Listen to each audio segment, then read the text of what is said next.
I would ask that wherever possible we keep the actual questions relating to where we move the club forward. Thank you. Hello. Okay. Hi everybody, and thank you for coming this afternoon and giving up your Sunday lunch or having a late Sunday lunch.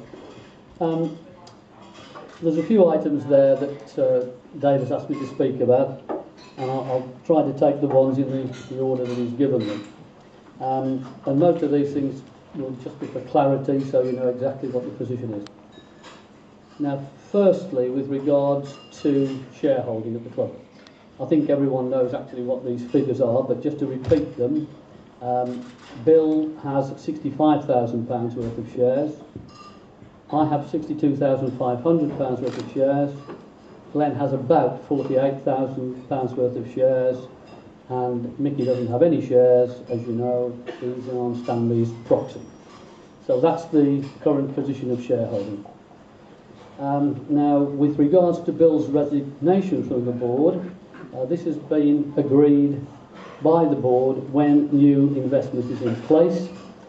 And Glenn has confirmed that he will not stand for re-election at the AGM. We actually have a letter from Bill confirming that that's the exact position, and the board have accepted Glenn's position that he will not stand for re-election. So those two things are written in stone, despite what comments Mark has made about them. I've had lots of queries on two issues really, and it is those particular things about the actual stepping down. The board have to be quorate and need to add a minimum of 2 directors and perhaps 3 to the board before we can get any movement. As you know, if we're not quorate and someone stands down, then we have a major problem, we can't operate. So directors have to be put in place before either of those 2 step down, and that will be done within that time frame by the time the AGM is held. Now, the situation with regards to Nigel, I've been asked about. He's indicated that he will not be standing for the board. I see Nigel's in here today. Nigel Meakin. Yeah, sorry, Nigel Meakin, my apologies. And I see that he said no, he would not be standing. I think that was in the statement a week last Friday. With regards to Mark, the list of conditions that he laid down for joining the board could not be agreed at the time by the board. And again, he has decided, as we just read out, that he's not going to join. However, I have agreed to meet with Mark. I've been asked if I would meet with Mark when he returns from holiday, and I'm back from a trip in early mid-September, and so we're going to do that. We're going to meet and we're going to talk. So that's the situation with regards to directors, shareholdings, etc. Now. I made a statement yesterday with regards to costs of the EGM and the costs of policing and stewarding protests.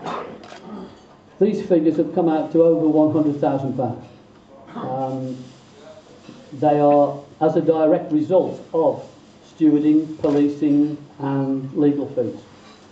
To try and give you an approximate breakdown, the legal fees attached to the EGM and the situation before and after the EGM have cost about £60,000. An incredible sum, I think you'd agree, but corporate solicitors can earn £250, £300 an hour quite easily. So it doesn't take many hours to get you up to £60,000. The EGM itself cost about £12,000 to stage, to hold, letters, staffing and everything else that went with it. And then we have additional policing costs, which were attached to the demonstrations and marches, etc., and additional stewarding costs. Now you have to remember that the police tell us what staffing levels we have to have. This is not the club asking for them. When the police have notification of any sort of demonstration, they will tell us how many staff are going to be on duty, and this is very, very costly. They also talk to our safety officer about stewarding, and it is much cheaper, of course, to bring in additional stewarding than to bring in extra police. So we went down that trail. But the total cost of all that was in the order of, well, just over £100,000. I haven't got the paperwork with me, that's with the accounts, but I can assure you that was the figure. And I have to say that we've had a particularly good season from a financial point of view, and had that spend not been there, the club would have made a profit in the season we've just finished. And when you think the second half of the season was tough, very difficult, that's even more remarkable.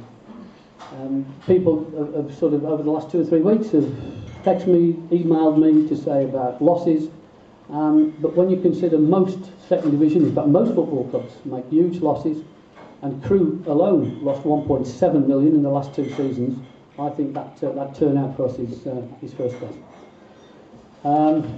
Right, let me just try and move on to the next point there. With regards to the bank guarantees that's on there, I will not be speaking about bank guarantees. That's a personal issue between directors and the bank. But you can rest assured that the guarantees are held by the directors, and the Co-op Bank are perfectly happy with this. But you would not expect me to go into details of it. Let me just move on. What's the next point? Oh yes, with regards to future share sales. The club will only issue shares at par. That is £5 a share. Again, there's been some discussion that we might be issuing them at £1 a time to people just to get voting rights up. That is not the case, never has been the case, and the club will only issue shares at par, and that will continue to be the situation.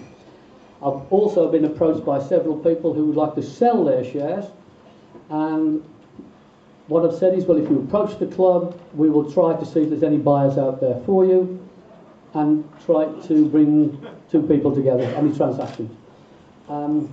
If 2 people decide to sell shares between one another at less than par, that is entirely their decision. That's a commercial decision that they make.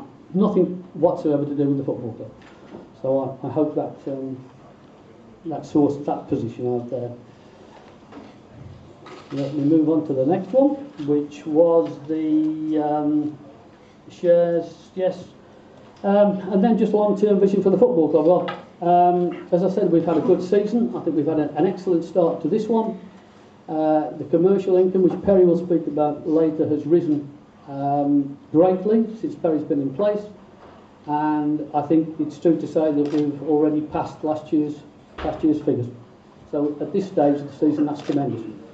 Of course, we are short on season ticket sales, and again, with all the figures being bandied about out there, we're probably about 400 tickets short of where we were last season in season ticket sales. Actual sales are there, confirmed, but we are down a little bit on last year, but not very much.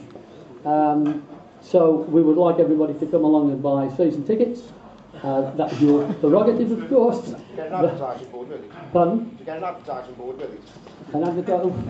Whatever you want.